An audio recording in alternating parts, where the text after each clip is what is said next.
Hey, what's up, everyone? My name is Ale. Welcome back to my world of stocks, and welcome back to one of my favorite series on the channel. We've got a fresh episode for you today of 3 stocks on sale for July 2025, where every single month I give you 3 new stocks that I think look attractive at today's prices for the long term.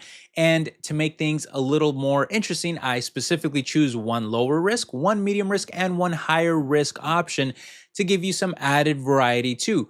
As always, though, just please remember to do your own research, make your own decisions.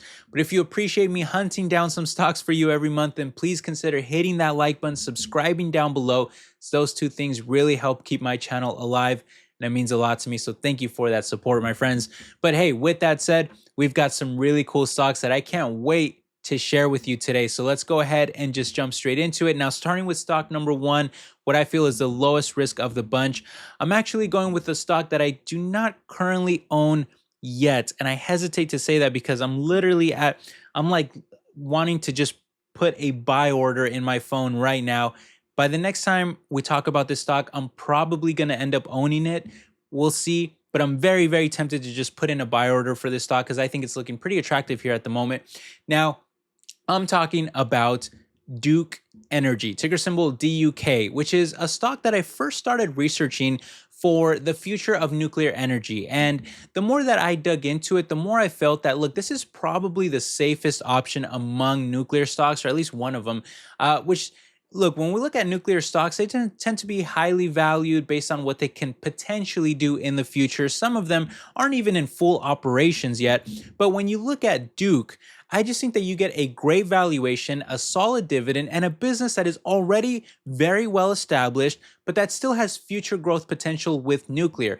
In fact, Duke is actually one of the largest regulated utilities in America that is still using other forms of energy generation, legacy ones too, which adds way more stability than, pure play nuclears that are just getting started. But unlike traditional utilities, Duke also has a history of using nuclear energy with already 11 nuclear reactors in operation and more on their way, with new investments into SMRs, which are small modular reactors, and those are very special. They reduce costs and construction time for a nuclear reactor, and they can be installed in much smaller vessels, making them much easier to deploy wherever needed, especially in areas that otherwise would not be suited for larger reactors.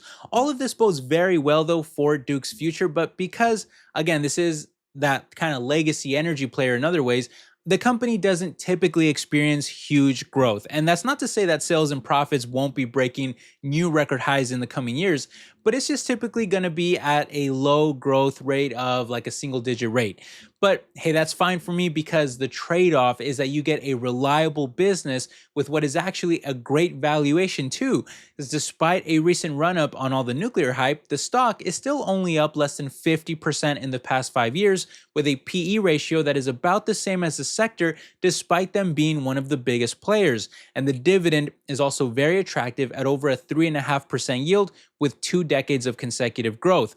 Like I said, I don't own the stock yet, but I think as a still kind of relatively safe nuclear option within a field of stocks that have most, I would say, have already skyrocketed, Duke looks like a great value dividend play with still some of that future potential in nuclear too.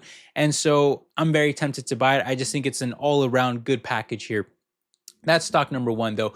For stock number 2, I'm going to increase the risk a little bit, but it's actually not by very much. In fact, I think that this is arguably just as reliable long-term as Duke, and that is in the biotech known as Merck, ticker symbol MRK, who I mostly say increases the risk just because of the collapse in price that they're currently going through, with the stock having lost over 40% of its value from the top.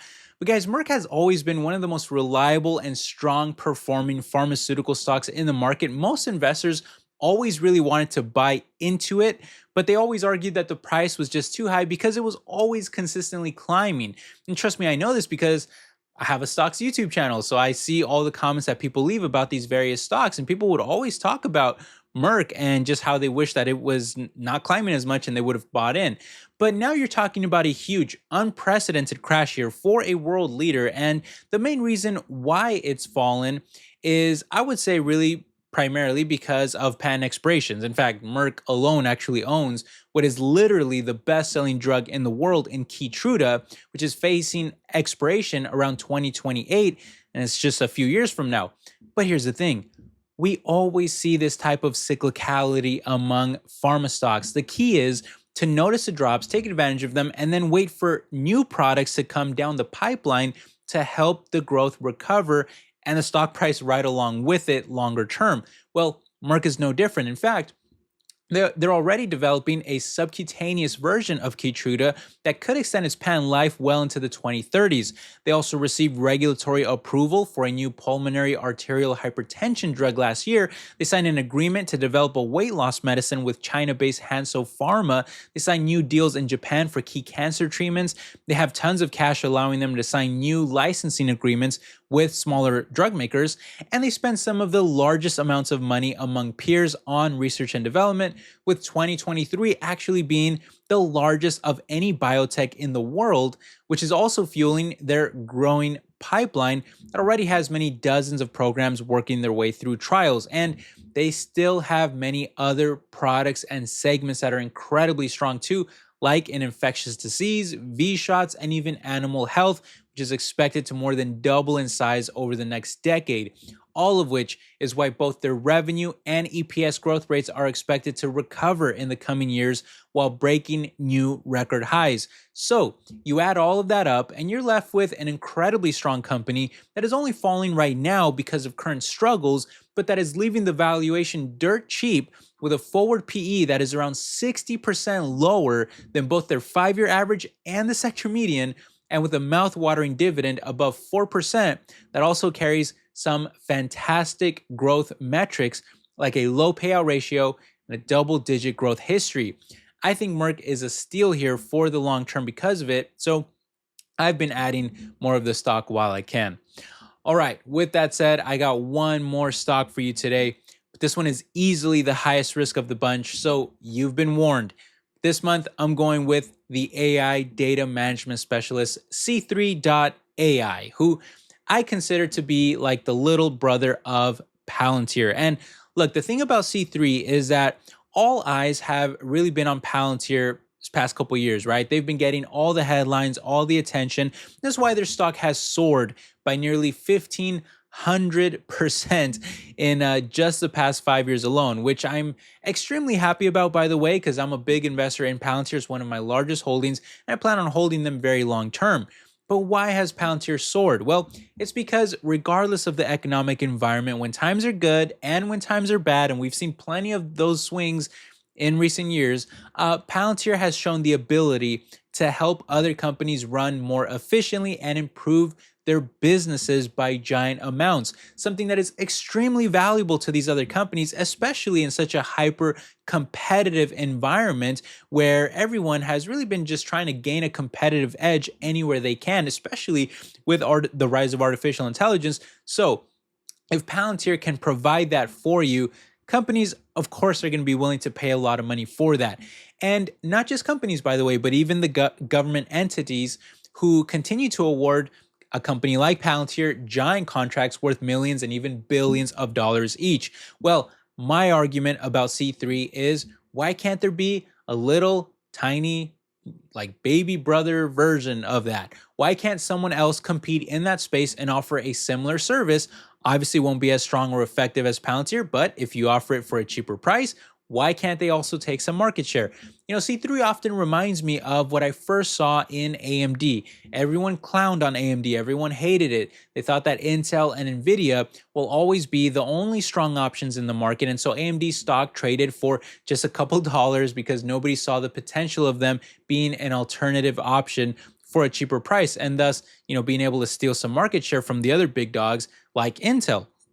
Well, some of us did see that opportunity and we bought AMD stock for that extremely low price. Then the stock skyrocketed by, thousands of percents, and many of us sold for a huge profit, including myself. Well, some also held on to it to this day, which I completely understand because I think AMD is doing a fantastic job. Now, to be clear, I'm not saying that C3 is anything like AMD. AMD had a much bigger, better track record before the run-up. They had proven success further back in history. obviously had some struggles, but they had a phenomenal management team more recently led by Lisa Su, who I think is one of the absolute best CEOs of my lifetime. And so it was just an overall much more proven and much safer company to invest in, to the point where they probably weren't going to go under, right? Like if anything, you might just lose some money on your investment, but the risk of losing it all, in my opinion, was not that high. Whereas with C3, it's a bit of a different story, especially financially, because they've never proven to be GAAP net income profitable really at any moment in their history. And since like barely IPOing just a few years ago, the stock has already lost over 85% of its value in what has been nothing short of a complete falling knife the entire time. But that's where I'm starting to see the potential in this stock. This is where it trades so low to where I can see them bouncing up on even just a little bit of market share stealing from what is really a gigantic and fast-growing AI market with surging demand. And look, for all its faults, C3 is actually doing a pretty good job of this, in my opinion. Last fiscal year, for example, revenues climbed by 25% on over 260 new agreements signed, up 38% year over year. Big reason for that success has also been because of their new partner initiatives, where giant tech companies like Microsoft, Google, Amazon, and more have actually helped C3 land new deals in exchange for C3's leading AI platform being integrated into those cloud services that helps drive demand for both parties involved. Which I also like to see that, kind of show of confidence from some of these tech giants that believe C3's tools and services are actually worth using. Again, the issue at the moment, though, is really the lack of profitability, which analysts don't expect to turn positive on a GAAP basis until 2028. But what you have to keep in mind here is that C3 is, of course, investing everything they have right now on that top line growth to get more deals signed, increase their subscription revenues, and then benefit from their really high software margins of more than 70% longer term. Because once that shift happens later on, I think this is a stock that will be trading, instead of trading based solely on sales, which I agree is expensive at a PS of 8, but rather start trading on the long-term profit potential, which is what Palantir trades for, and that's why we've seen it skyrocket more recently. At the moment, of course, Palantir is much larger, many times bigger than C3, and again, there's very good reason for that. But as a high-risk kind of speculative play for what could be the sort of little brother to Palantir, I own a small amount of it just in case, because I like the risk-reward profile that I get from it. But hey, that's just me. That'll do it for this month's update. Let me know what you think about these three stocks. Do you like any of them? Are there any other stocks that you like more? Let me know down in the comment section. But hey, either way, I hope you enjoyed the video. Thanks again for stopping by, my friends. Now we'll catch you in the next one. All right, take care, everybody. Bye-bye.